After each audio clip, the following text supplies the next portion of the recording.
orang bertransaksi itu kayak transaksi tentang Pasar. kayak batu bara itu. Oh, aku kan sembayang dulu lah. Oh.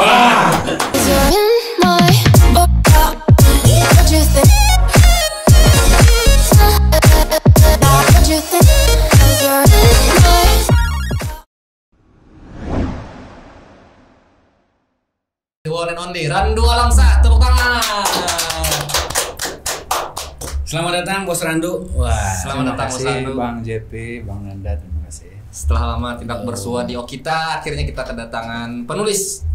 Penulis ya Bos ya? Penulis Banua yang Siap. sudah malang melintang di dunia persilatan penulisan lah. Yes. Kenapa saya manggil Bos? Yes, kenapa? Karena ini ada hubungannya dengan kantor kami yang lalu. Kantor kau. Karena kan saya sudah keluar. Iya. Jadi di sana tradisinya ketika ada redaktur atau siapapun manggilnya Bos. Bos.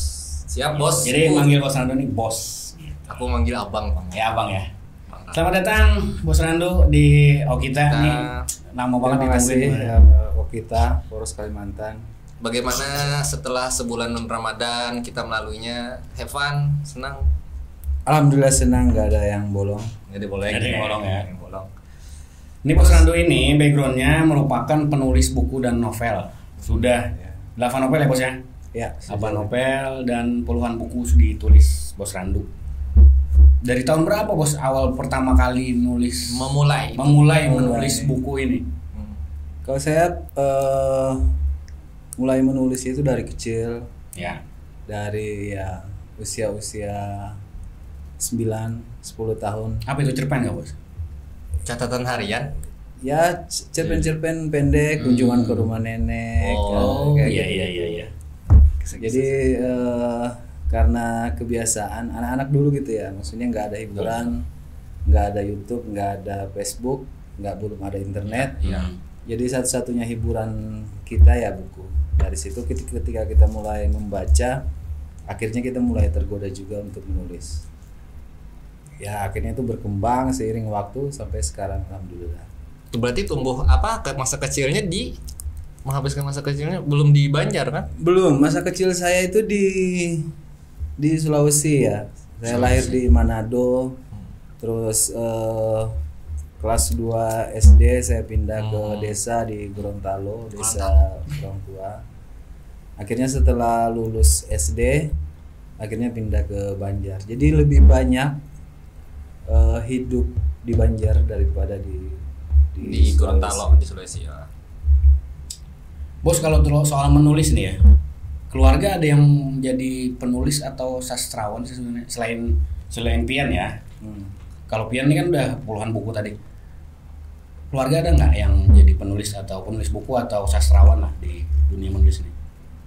Paman mungkin, kakek. Ya kalau dari latar belakang dari keluarga nggak ada sih. Nggak ada. Cuma keluarga memang punya tradisi membaca. Ayah saya punya tradisi, walaupun beliau nggak punya pendidikan yang tinggi, pendidikan beliau cuma SMP, tapi beliau punya tradisi membaca yang sangat kuat. Jadi tradisi itu tuh diwariskan ke anak-anak. Jadi kalau kita ingin buku ini, beliau cepat membelikan. Tapi kalau kita ingin permainan, beliau nggak membelikan. Tapi kalau Kayak buku, game nggak boleh. kalau Ya? game nggak boleh. Ya memang nggak ada waktu itu ya. waktu itu Nggak ada kan waktu itu lebih nggak ada ke game. Game Boy mungkin ada Game Eh, Boy. kalau Game Boy ada. Iya, Game Boy. Iya, tapi nggak main itu. Jadi masa kecil tuh dilewatkan di dalam dunia buku. Saya ingat waktu saya masih kecil itu di desa saya itu namanya Desa Mananggu di Gorontalo, itu terpencil sekitar 200 km dari pusat Pusat kota kota. Gorontalo ya. Belum Manado. Kalau dari Manado itu mungkin sekitar 300 km. Jadi sangat-sangat terpencil, sudah perbatasan dengan Sulawesi Tengah. Jadi saya ingat dulu waktu itu di SD Impres 1 itu, SD Impres namanya. Iya. Hampir semua buku perpustakaan itu saya pernah Lahap. bawa pulang. Bawa pulang. Jadi sebenarnya nggak boleh ya, ini bukan contoh yang baik, tapi waktu itu karena memang waktu membaca di perpustakaan sangat sempit ya. Perpustakaan Terbatas, hanya ya. dibuka ketika misalnya nggak ada guru waktu Atau itu ya. istirahat. Atau istirahat. Ya. Nah, waktu itu saya bawa pulang satu-satu buku, saya taruh di kantong, saya Saku taruh. ya. Akhirnya hampir separuh lebih buku-buku perpustakaan itu Ada di rumah. Ada di rumah. jadi nggak ada yang memperhatikan sebenarnya. Iya, Waktu iya, itu iya. nggak ada yang memperhatikan. Cuma ayah saya bilang, ini apa mau diborong sendiri pengetahuan ini atau akhirnya saya pulangkan. Ketika pulangkan itu diomelin di tengah Orang banyak, lapangan, kawan-kawan orang banyak ya. Itu saya kira kenakalan anak muda dulu ya, tapi saya bersyukur bahwa hidup dengan buku-buku itu akhirnya membentuk cara pandang saya terhadap sesuatu, dan akhirnya semakin dewasa akhirnya kan pengetahuan itu semakin solid.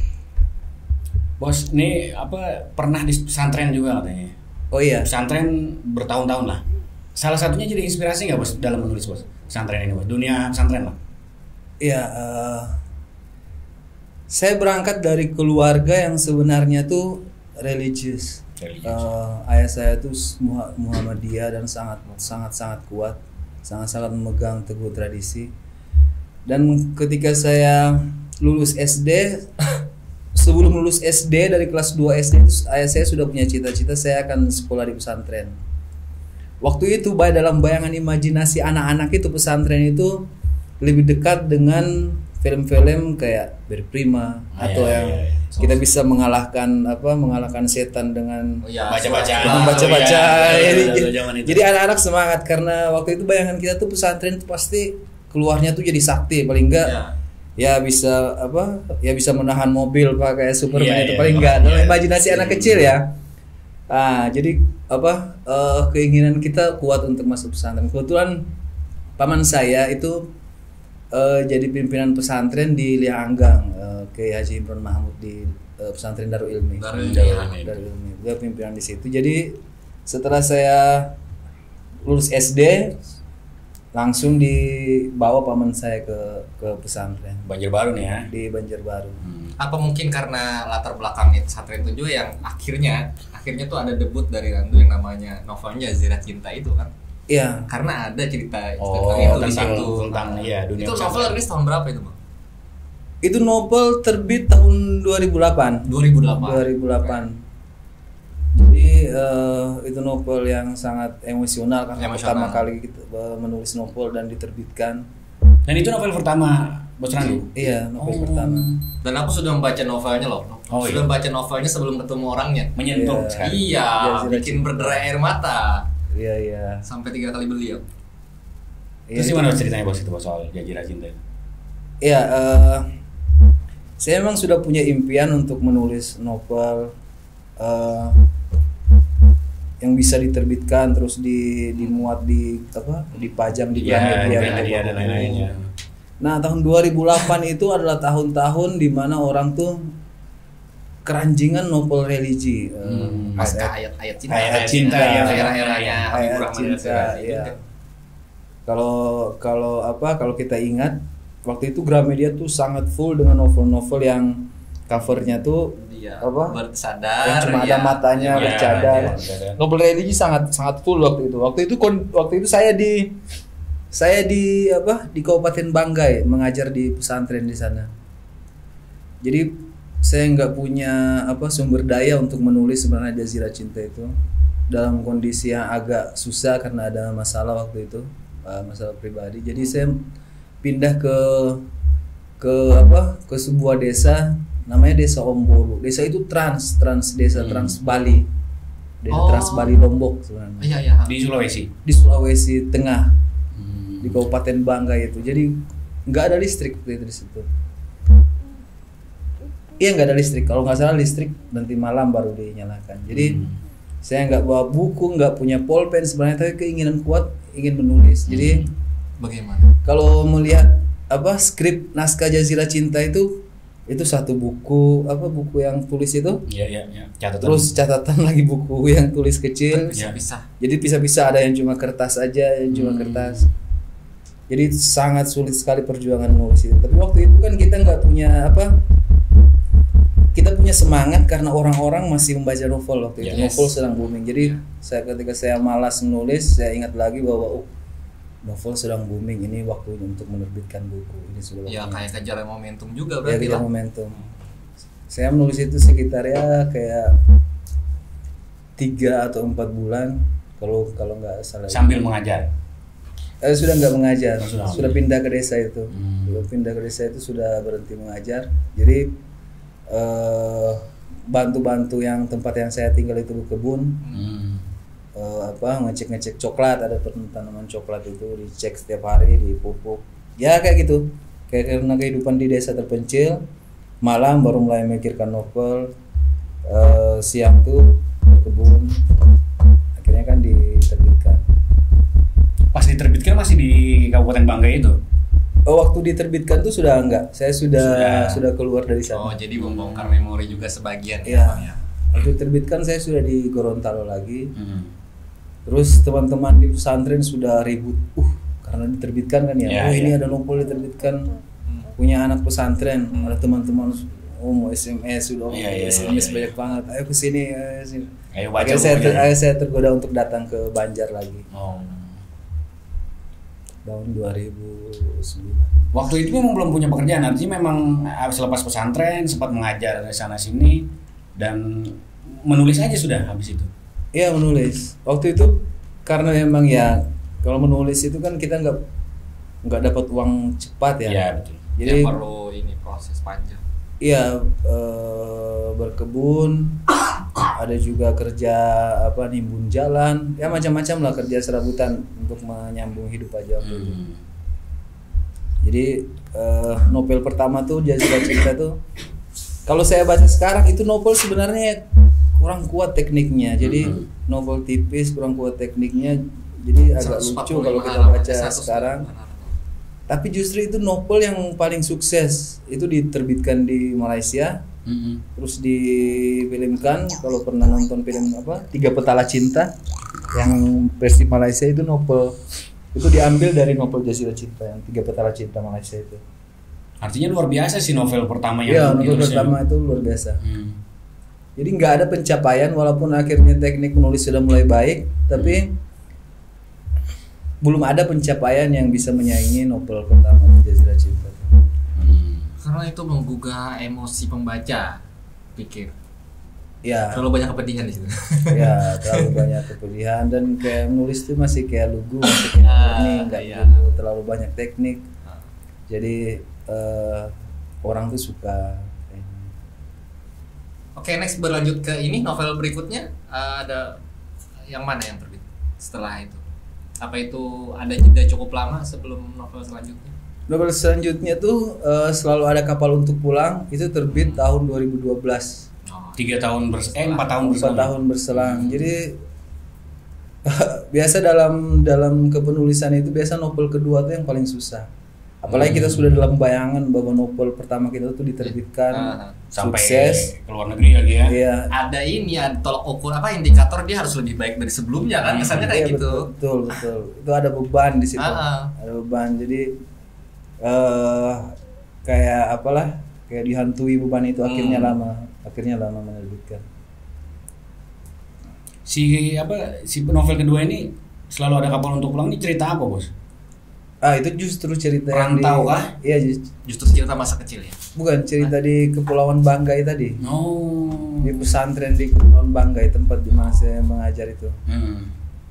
Jadi saya sempat kuliah. Habis itu waktu kuliah tuh karena nggak senang dengan dosen ya, Ya, maksudnya. tata ini sistem dalam Iya, karena kampus mungkin. betul. Apalagi dosen kan nggak begitu kurang begitu masuk, nggak begitu memberikan Nggak peduli, pelajaran ya. dia. Jadi akhirnya saya nggak akan menghabiskan waktu di sini terlalu lama. Makanya pada semester pertama saya sudah merantau lagi ke Kepulauan Banggai. Kepulauan Banggai itu hampir di dekat Ambon, Kepulauan Banggai. Jauh juga ya? Jauh dari Sulawesi.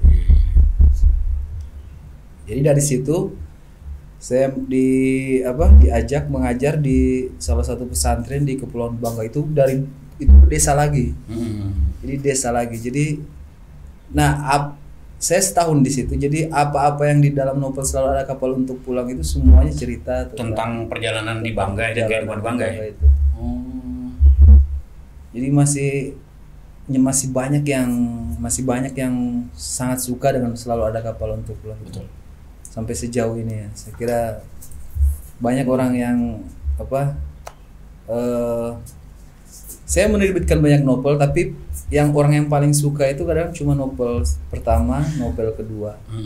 Yang waktu itu menulis itu dalam keadaan lugu, dalam keadaan Iya, masih belum sistematis. Belum banyak masukan ya. mungkin. belum banyak masukan ya. Belum banyak teknis dan lain-lain. Tapi sudah sefenomenal itu.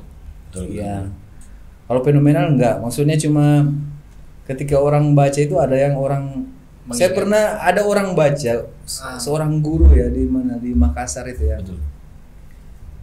Dia memuji novel itu sampai sekarang. Jadi dijadikannya foto profil. Dijadikannya foto profil di akunnya. Si novel si ini. Selalu Ada Kapal Untuk Pulang itu. Iya. Covernya. Terus dipromosikannya kemana-mana. Nanti kelak beberapa tahun kemudian dia utus adiknya untuk menemui saya. Gimana kadang yang penulisnya itu Ditemui lah di Banjarbaru. Ditemui di Banjarbaru. Saya traktir di Kimol kalau nggak salah. Dia ini ya sampai Dia sangat berarti. Bagaimana orang kadang-kadang kata-kata tuh mengikat ya, maksudnya kata-kata tuh mungkin bukan yang canggih-canggih amat ya, kalau kita baca quote-quote sekarang yang canggih-canggih itu ya itu mungkin ya juga, tapi ada kata-kata yang disampaikan dengan sederhana. Tapi orang tuh membaca tuh mungkin karena baca dengan hati, atau mungkin dia mengidentifikasi pengalamannya sama dengan yang dia punya, jadi memorinya dia. Iya, mewakili memorinya dia, jadi dia sangat terikat dengan novel itu. Ya alhamdulillah. Oke, setelah dua novel kan, selanjutnya ada banyak rentetan novel-novel lagi yang terbit kan, ada terakhir Lampung Mangkurat ya. Iya, terakhir Galuh Hati dulu sebelum Galuh. ya.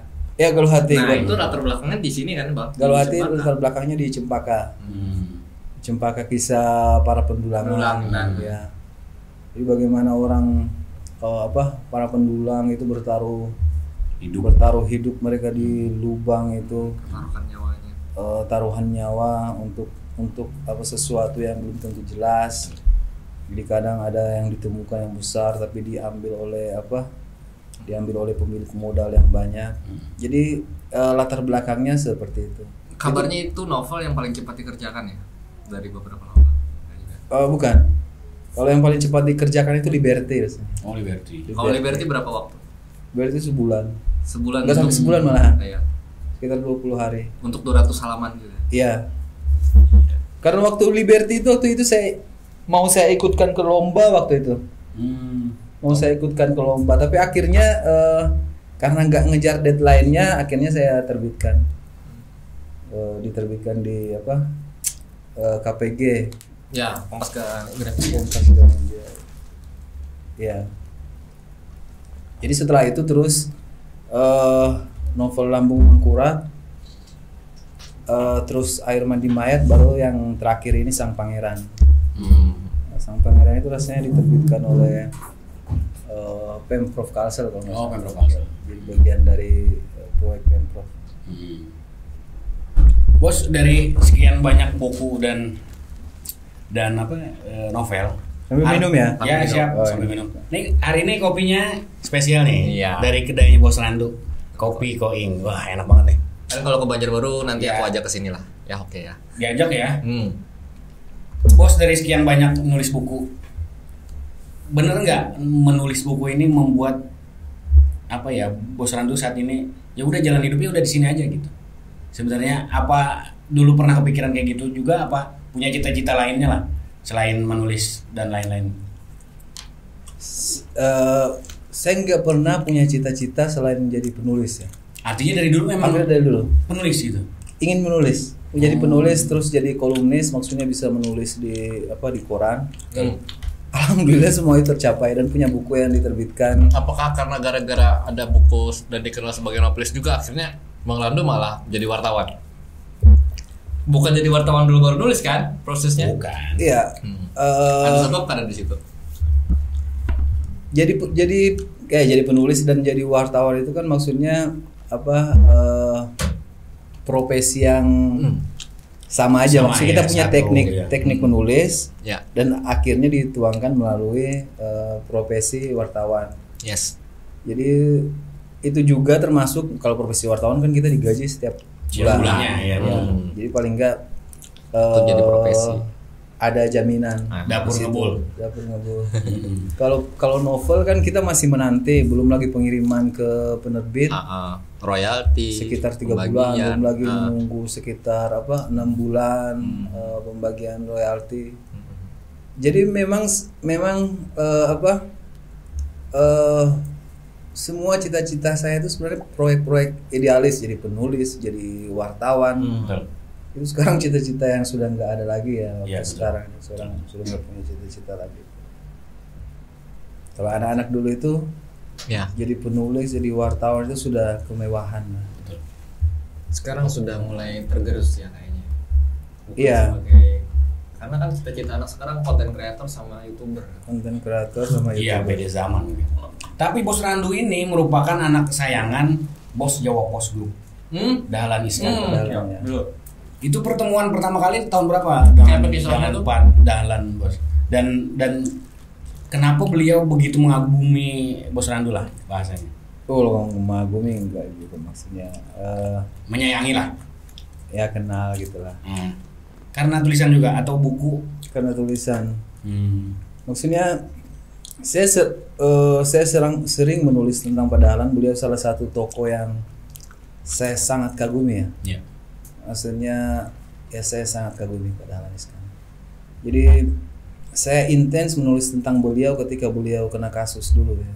Kena kasus dikriminalisasi oleh kejaksaan waktu itu dalam pandang saya. Jadi saya menulis tentang itu, dan ketika saya menulis tentang Pak Dahlan itu sangat banyak yang membagikan di Facebook.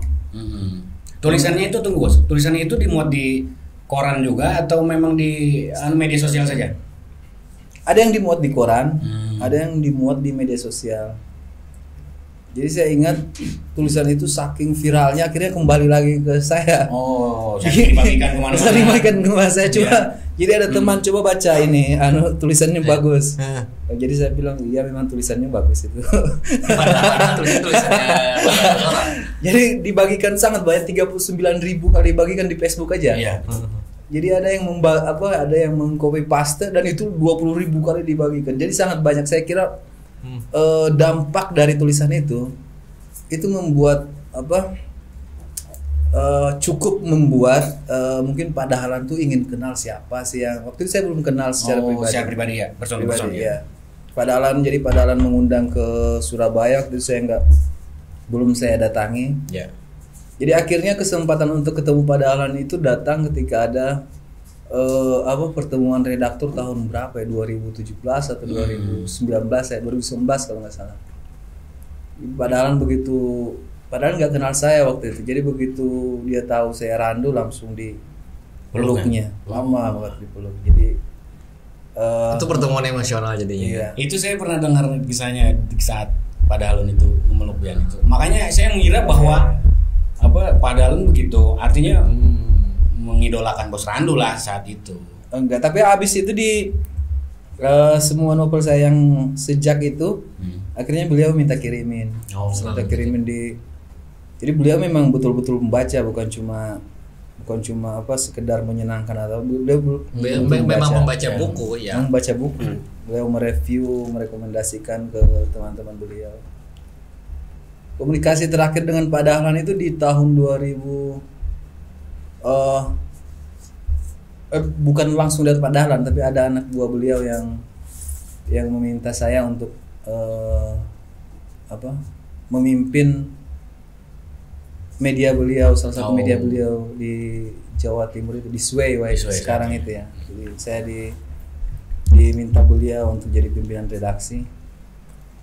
Tapi waktu itu karena masih ada banyak pertimbangan pribadi, akhirnya saya tolak. Ya gagal ke sana lah.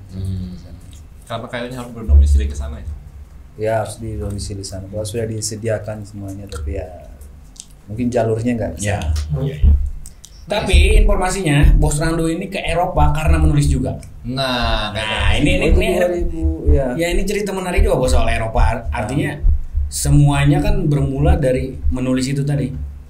Ya. Tahun berapa itu Bos? Itu ketika saya bawa novel Galuh Hati ya. Novel Galuh Hati itu dengan sokongan dari apa? Perpustakaan. Dinas bukan ya? Perpustakaan Ya. Banjarbaru waktu itu Ibu Nunung ya. Iya. Beliau menyokong penuh. Jadi ikut juga tampil novelnya di Book Fair.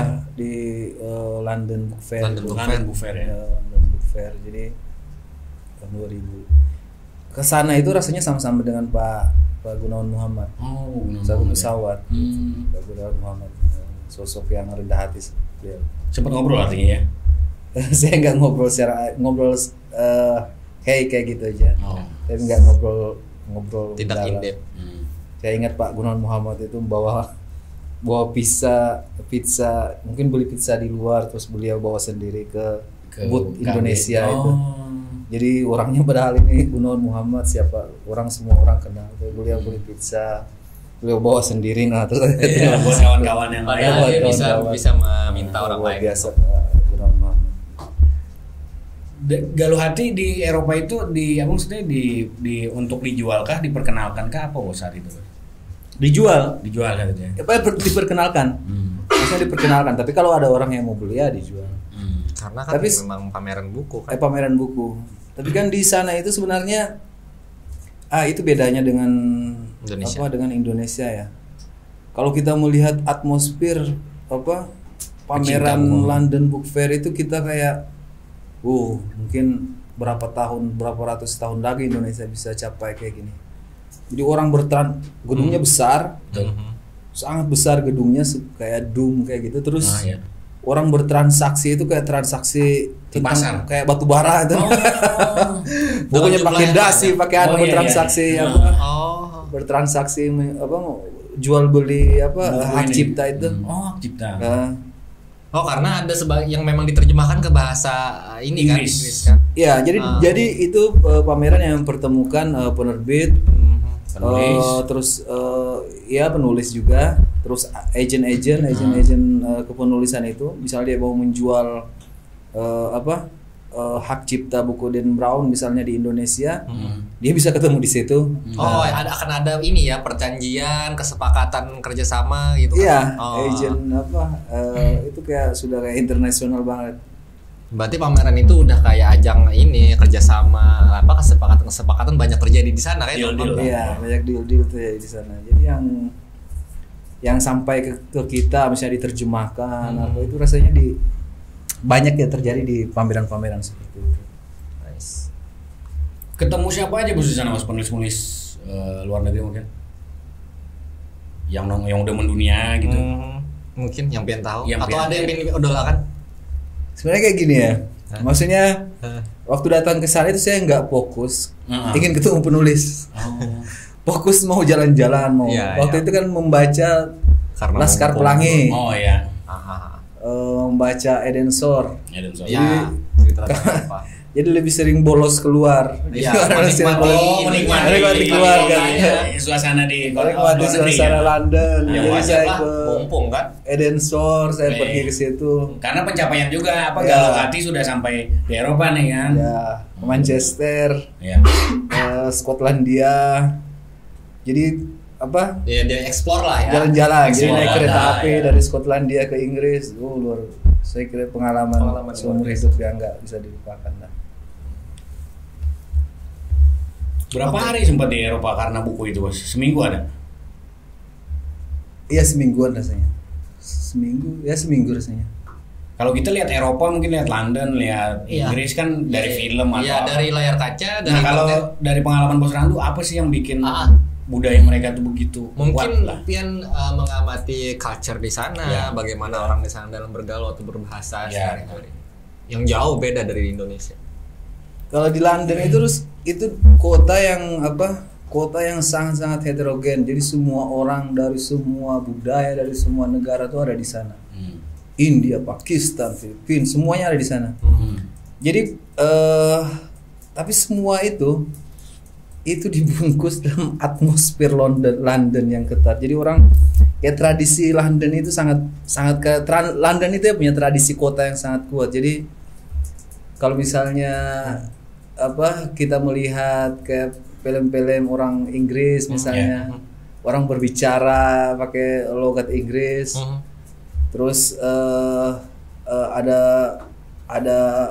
ada perpustakaan, orang ngumpul di perpustakaan, orang ngopi di bar, minum.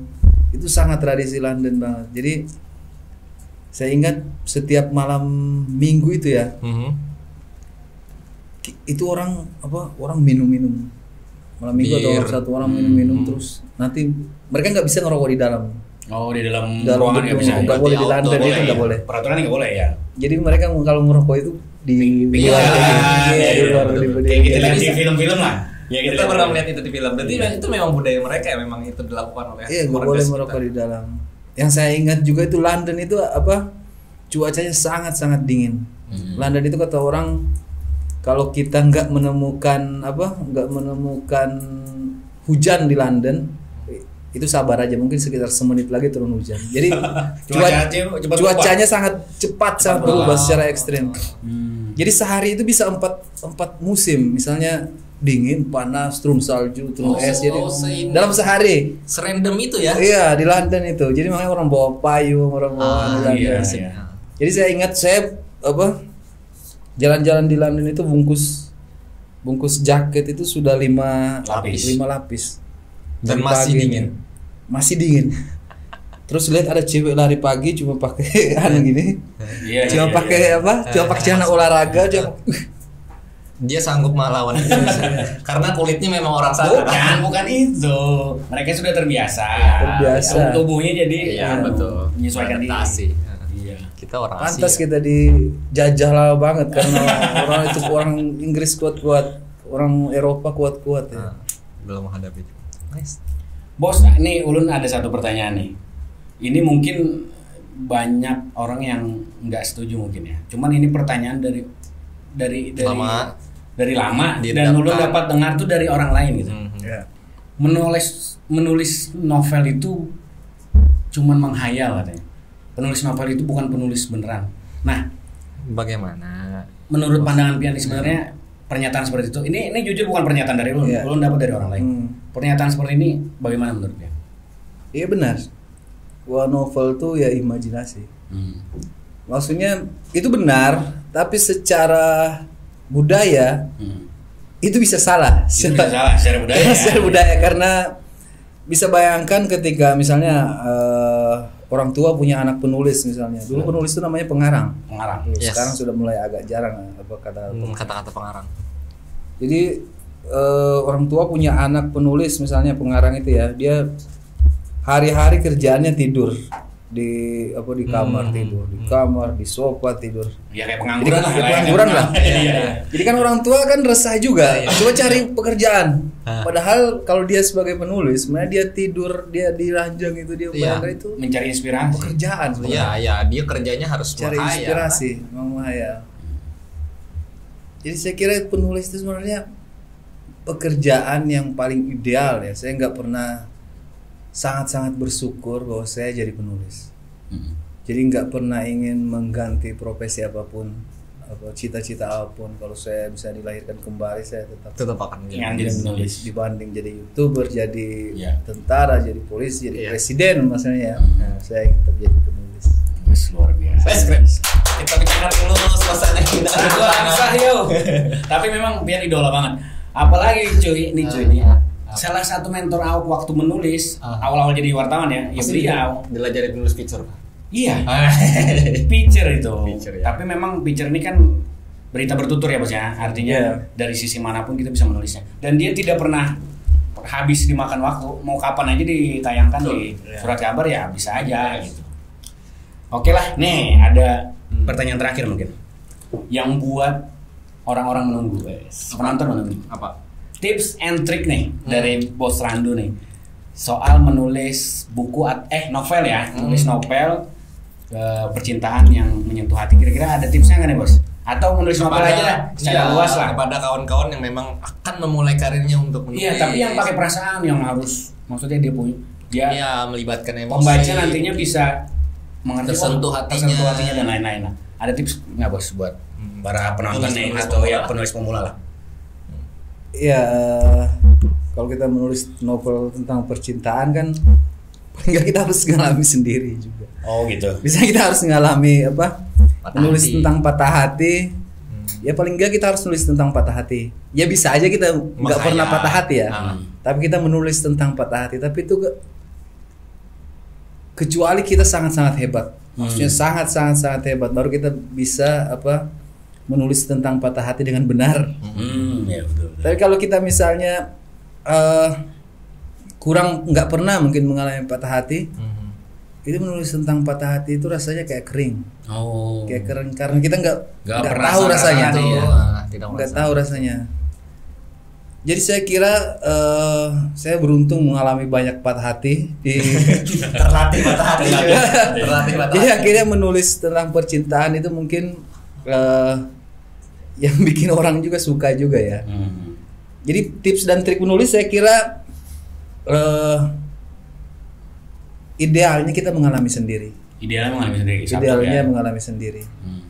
Kalau sekarang kita menulis kalau yang lain-lain itu saya kira itu hanya perlu jam terbang aja. Oh, jam terbang aja. Ya.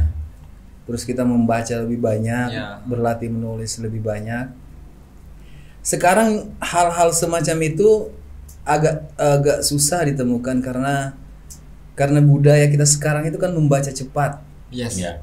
Orang nggak begitu suka lagi dengan drama, Dengan tulisan panjang. dengan tulisan panjang dan drama. Ya. Dan drama kalau dulu itu nggak ada namanya lebay, misalnya kalau kita ada drama sedikit terus meneteskan air mata, oh itu lebay. Itu bukan lebay, itu romantika. Romantisme. Iya, Nah, romantika. bagaimana Firman menggapi romantisme di era sekarang? Kayaknya kalau mau Saya kira agak susah ya, karena ada apa gap generasi ya, makanya orang-orang sekarang penulis yang saya perhatikan orang menulis sekarang itu secara lugas saja. Oke, berarti Maksudnya dia nggak punya apalah, itu semacam kayak informasi yang dikemas dalam paket-paket tertentu, bukan sesuatu yang ditulis secara mendalam. Kalau misalnya kalau diibaratkan itu kayak berselancar aja. Oh. Bukan dia menyelam ke dalam ya, ya, bukan. dia Ya, melihat berselancar. dia tahu. Jadi saya nggak tahu apakah ini kecenderungan yang baik atau enggak. Tapi ini memang budaya sekarang, budaya penulisan sekarang ya kayak gitu. Yes. Itu membunuh sebenarnya gaya lama. Iya, Gaya penulisan lama. Kalau Anda pernah baca buku tentang apa? Ada tulisan wartawan itu Norman Mailer. Dia menulis tentang sebuah kejadian besar waktu tahun 79 kalau nggak salah, 76. Pertarungan antara Muhammad Ali dengan George Foreman. Jadi itu apa? Tinju abad ini itu judulnya itu, The Rumble in the Jungle waktu itu. Pertarungan di hutan di Zaire ya kalau nggak salah, Zaire. Dia menarasikan pertandingan kan? Ya, dia menarasikan pertandingan itu dari persiapan sampai habis. Walaupun misalnya kalau jurnalisme sekarang mungkin menulis bahwa dia menang. Muhammad Ali menang KO berapa? dengan statistik ini dengan waktu ini. Iya, waktu. Dia menulisnya tuh dengan penuh nuansa dan kuat dan sangat filmis, dan itu bisa jadi buku. Bukunya tuh kalau nggak salah judulnya tuh The Fight. Jadi jurnalisme yang kayak gitu itu saya kira sudah nggak ada lagi.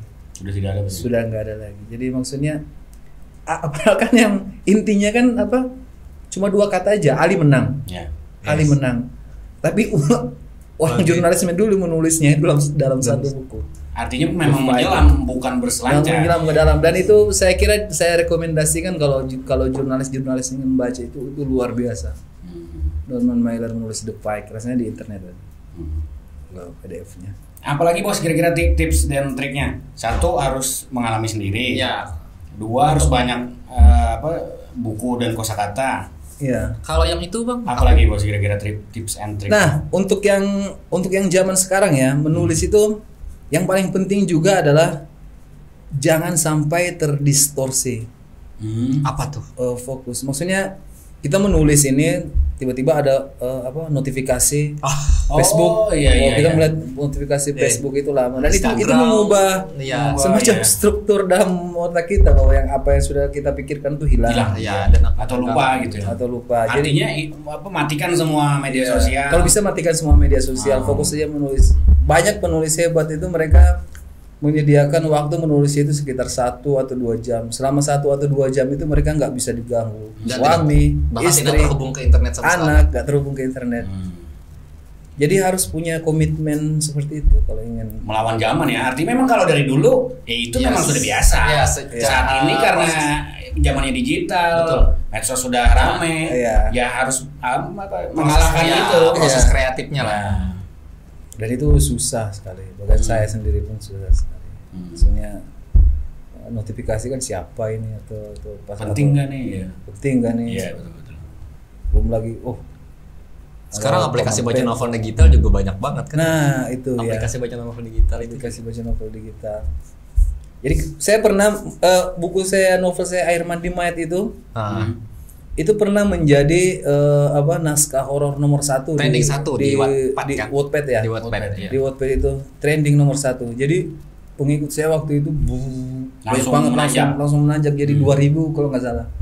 2000 pengikut. Jadi begitu ada chapter baru diunggah, mereka langsung bagikan dan saya sering membaca komen-komen orang itu. Anak-anak itu. Ini wah bahasanya kayak kakek gue banget. Jadi berasa ini. Jadi waktu saya astaga. Ini apa memang zamannya. Tapi apa memang genrenya arahnya ke teenagers mungkin? Bukan ya? Bukan novel remaja atau memang novel remaja? Sebenarnya saya nggak begitu menyasar bangsa umur itu ya untuk novel itu. Karena horor ya. Karena horor. Karena nulis untuk umum aja malahan lah. Nulis untuk umum sudah horor. Tapi aplikasi itu memang. Tapi aplikasi Wattpad kan penggunanya paling banyak remaja. Betul. Jadi akhirnya betul juga. Saya baca yang lain-lain. Ternyata bahasa kakeknya cara menulis zaman now yang berbeda. Yes. Itu yang terjadi di era digital itu sekarang. Tapi untung itu trending nomor 1. Akhirnya kan diterbitkan. Bos, tip pamungkas kira-kira apa lagi itu buat para penulis baru ini? Yang menurut bos paling penting dah dalam menulis atau permainan? Kira-kira paling penting dalam menulis. Mulai menulis. Karena kalau betul. Karena kalau kita memikirkan tutorialnya kita nggak akan melakukan menulisnya. Saya banyak menjadi tutor, menjadi mentor di seminar-seminar, pelatihan-pelatihan. Dan setiap kali saya berhenti itu, yang saya bilang siapapun mentor Anda, entah Andrea Hirata atau siapa, itu nggak ada gunanya kalau Anda nggak menulis. Intinya mulai menulis. Mungkin ada banyak salah di awal, tapi kalau kita menulis terus nanti akan baik seiring waktu. Siap. Nice, tepuk tangan dulu dong untuk Pandu Alamsyah. Sudah ada luar biasa. Dari menulis, ya kan, punya kehidupan. Maksudnya artinya dari cuman hobi membaca, menulis, lalu punya kehidupan dan ekonomi yang lebih baik dari itu. Banyak. Iya kan bos? Banyak. Akhirnya kan banyak. Punya kopi koing juga. Maksudnya proses dipanggilnya kan bos. Banyak bos lah. Oke, kita tiba di segmen terakhir. Quiz, bukan quiz ya, games. Ini games yang khas di obrolan kita lah. 3 kartu aja. 3 kartu, ada 3 pertanyaan, edisi pertemanan. Tapi harus jujur nih bos, nggak boleh. Jadi apapun pertanyaannya harus dijawab jujur ya bos ya. Dan ini semua pertanyaan menuju ke Pian, bukan ke host. Oke ya. Oke ya. Silakan ya. Sudah terjebak di sini. Silakan pilih 3 kartu. Saya akan bacakan. Pilih 3 kartu. 3 kartu. Terserah. Nggak bisa diintip dulu ya? Nggak bisa. Saya pilih dulu 3 baru diintip. 1 2 3. Oke, nice. Thank you. Boleh pendek, boleh panjang, yang penting jujur. Ini jawabnya. Mendebarkan. Ya, Pian cari sendiri sajalah bagaimana cara menjawabnya. Oke, pertanyaan pertama. Wah, ini aman benar ini. Ya. Apa hal yang pengen kamu coba tapi masih takut? yang pengen banget dicoba selama ini belum pernah tapi takut? Apa kira-kira bos? YouTuber mungkin ya. Hah? Gimana tuh maksudnya? Takutnya kenapa? Masuk nggak ada subscriber. Maksudnya mencoba membangun kembali YouTube kan pernah buat bikin video. Iya kan gagal Karena masalah tidak nonton. Perlu di sebenarnya masih ada keinginan untuk jadi YouTuber. Mau coba lagi dong. Itu bareng kalau kita coba lagi. Makanya takut gagal. Oh itu Jadi hal yang YouTuber. ditakutkan ya. Oh, jadi YouTuber ya. Tapi keinginan itu masih ada nggak sih? Keinginan Masih. untuk jadi YouTuber tapi takut gagal. Masih. Saya punya keinginan jadi apa? Mengalihkan semacam jurnalisme YouTube itu yang dengan grafis, dengan desain yang bagus dan menggali hal-hal yang mendalam. Tapi perlu sumber daya yang besar di situ. Kalau sumber daya besar kan itu perlu pertaruhan modal juga dan Iya, kos yang besar juga. Tuh, karena eranya ya itu tadi orang kan sekarang lebih banyak menonton kan. Iya betul, audio visual. Oke, pertanyaan Oke, kedua. next pertanyaan dulu ya. Iya, ini udah jujur banget loh bos dulu. Pengen jadi YouTuber. Apa alasan kamu? Apa alasan yang kamu bikin kalau pengen cabut dari tongkrongan? Ini anak muda banget nih. Apa alasan yang kamu bikin kalau pengen cabut dari tongkrongan? Karena bosan tuh juga anak nongkrong kan. Iya. Senongkrong, ngopi, santai, kumpul lah. Ada alasan apa gitu loh ketika ini kayaknya tongkrongan gak asik nih. Ya nggak Kamu asik tanya nih. dah, alasannya apa? Orang-orang yang toksik nih seandainya gitu kan. Apa alasannya? Oh, aku karena sembahyang dulu lah. Oh, Luar biasa. Jadi Luar oke. biasa. Sekarang backgroundnya religi kan. Backgroundnya religi wajar aja. Karena kita sudah tahu biar kayak orang sembahyang Ini gak asik tongkrongan. kalau pertanyaan ini lo nongkrong nih tiba-tiba kada mood kan. Jawaban pakai jawaban Mas Randu kada percaya. Ya. Kawan kada percaya. Ini kan jujur ya. Iya, Jujur. Kalau Imak yang menyebut lo, balasan. Oh ya. Ada jadi tongkrong. Aduh, oke. Last Oke, question, last pertanyaan question. terakhir. Waduh. Berat kah? Ini kayak menurut Pian jawabannya. Bisa ya, bisa. Bisa. Bisa ya, aman ya. Siapa orang yang gak mau lagi kamu temuin di dunia ini? Kalau nggak mau nama, inisial nggak apa-apa. Iya. Dan backgroundnya. Ya, dikasih tanda-tanda mungkin.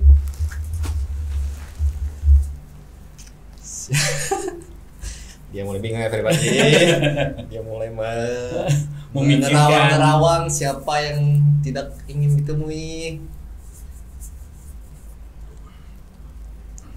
Berusaha nyari aman. Tapi udah tahu nih, kayaknya udah tahu jawabannya. Iya, cuma kalau disebut Iya. nih bikin aman gak sih? Ya, Gitu. aman aja lah, bos. Kayaknya nggak ada ini. Gak ada ya. Oke ya, udah ya berarti ya. Beres. Oke.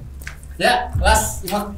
Oke, terima kasih. Aduh, suatu apa ya? Keberuntungan, kebanggaan, kebanggaan juga Iya. untuk aku, apalagi kan aku juga banyak belajar dari Bang Randu untuk hal menulis.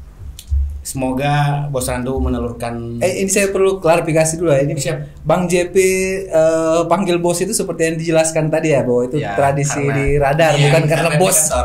Bukan karena bos betulan ya, Iya, tradisi iya, di radar. tradisi radar. Iya.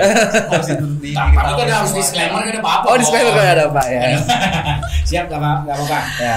Oke, terima kasih lah. Terima kasih kepada kasih, Bos Bang Randu. Randu. Ya, terima terima kasih kasih. kepada penonton Boros Kalimantan. Jangan lupa kalau ini memang bermanfaat, subscribe dan komen di bawah. Ya, siapa tahu dari konten yang ini kawan-kawan mulai banyak yang paling nggak nulis lah. Iya, iya, ini Nulis penting lah untuk dulu. para penulis Nulis apa, cerpen kayak apa kayak, Yes, walaupun yes. belum jadi novel. Yes. Oke. Dengan ini saya nyatakan saya pamit. Saya Ananda Perdana Anwar Saya ZP Ayubi. dan Sekarang udah usah. Assalamualaikum warahmatullahi Wabarakatuh. wabarakatuh.